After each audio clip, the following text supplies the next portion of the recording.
All right, the next skill we're going to talk about with the metric system is called dimensional analysis. You've done this before for sure. For example, if I said I had 24 inches, how many feet do I have? You would think, oh, well, there's 12 inches per foot, you have 2 feet.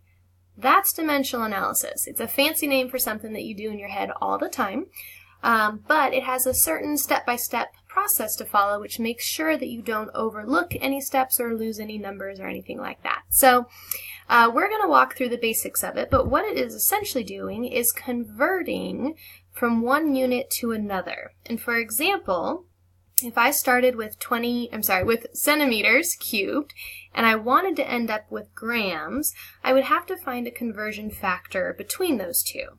And so I happen to know that 1 gram is equal to 1 centimeter cubed, so that's my conversion factor. So I would start out with my units of cubed centimeters, use my conversion factor here. I can cross out the cubed centimeters, and I end up with just grams. If that was confusing, don't worry. I have some examples for you. So here's the steps, and I want you to jot these down in your notes. Feel free to pause me if you need to so that you can get them all written down. The first thing you're going to do is you want to figure out what units you're trying to end up with. So what are you working towards? And that's going to go at the very end. It's kind of the goal that we have in mind. Your second step is you're going to start by writing out what you've been given. So in the case of I have 24 inches, how many feet do I have? We would start by writing 24 inches over 1, or you can leave it blank, because it's not per anything. It just is what it is. And then as we go through our conversions, we're going to be able to cross out any units that cancel out each other. So if you've got a unit in the numerator, the top, and then a new unit in the denominator, which is on the bottom, and they're the same, they cancel each other out. They basically delete each other. And then you're going to multiply across. So don't worry, I'll walk you through how it works, but that's the main idea, and those are the 4 steps to follow.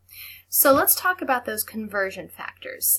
When I say that I have 1 inch and it equals 2.54 centimeters, there's actually some information that you don't see here. We just know 1 inch is equal to 2.54 centimeters, but there's a couple ways we can write it. 1 inch is, we can also write it above and below. So whatever's in the numerator has to equal the denominator. So 1 inch is equal to 2.54 centimeters. That's also the same here. We know that 2.5 centimeters is equal to 2.5 centimeters, right? So we can cross that out and essentially say it's equal to 1. So we know that 1 unit, a whole unit, is either going to be 1 inch or 2.54 centimeters. They're always equal. The same can be said in reverse. We know that 1 inch is equal to 1 inch, right? And we know that 2.54 centimeters is also equal to 1 inch. So when we cross out those factors and make it 1, it basically is the same conversion factor, it just goes the opposite way. So essentially what we're saying is 1 inch is equal to 2.54 centimeters, or 2.54 centimeters is equal to 1 inch. You can flip it whichever way you need to get the units in the right location. So let's do an example. The question that you're being asked to solve is how many milliliters are in 1 quart of milk? Write this down in your notes. You're going to want some example problems, and I want you to walk through the steps as you try to solve the problem. You will have these questions on your quiz at the end of this lesson, so you want to make sure that you understand what you're doing. So our first step is to identify what units we're trying to work towards. We are starting with quarts because we've been given 1.00 quarts of milk, and we're ending with milliliters. That's the unit we're working towards. So the next step is to write out, kind of set up our conversion table, write out what we're given. So we're given 1.00 quart, and this could be over 1 right here, but we can also leave it blank because it's just a whole number. It is what we start with. Anything beyond this line is what we refer to as X in mathematical terms, or it's what we're looking for, what we're solving for.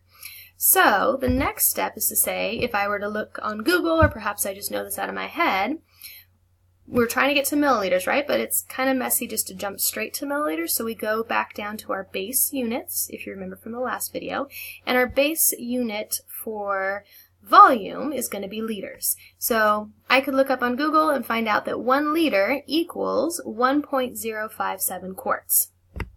Now, remember what I said about the units being the same in the numerator and denominator? We can cancel those out. Essentially, this cancels out that, and we're left just with the measurements. Can't get rid of the measurements, but we can at least simplify our units. All right, we have liters, but we're trying to get to milliliters, so we have to go one step further. So we know milli, being a smaller number than the base unit, being 1,000th of a liter, if we want to move our decimal over, we have to multiply. So 1 liter is equal to 1,000 milliliters. That's our conversion factor. And we can cross out those liters because we've got 1 in the numerator and 1 in the denominator. And now we're left with 1,000 milliliters. Milliliters equals milliliters. We made it. So now all we have to do is multiply across. So I would multiply 1.00 times 1, which is still 1.00, times 1,000, which is basically 1,000. Make this nice and easy for you, right? So that's our top, that's our numerator, so we have 1,000. Then we have 1.057 times 1. So essentially we'd end up with 1,000 divided by 1.057, which equals 946 milliliters. And there you have converted from quarts to milliliters and moved across different types of measurements. This is going to be essential in getting through and understanding and using a lot of the data we collect in labs, as well as what you're presented in your class. So there are some more practice problems for you to complete after this slide. Go ahead and open up the Google slide link on your lesson slide if you haven't yet, and jump to slide 12. That's where we're at right now. And you should have, I think, 6 more problems to solve. Do those on your own. Remember to put it in present mode, like I showed you in the last video, and walk it through step by step. I challenge you to try and do all of this first before you click through and look at the solution. Again, you will have questions like this that you have to solve on your own, so it's no benefit for you to not learn how to do it now. It's only going to help you later if you figure out this process. If you have any questions as you're working through, please don't hesitate to contact me.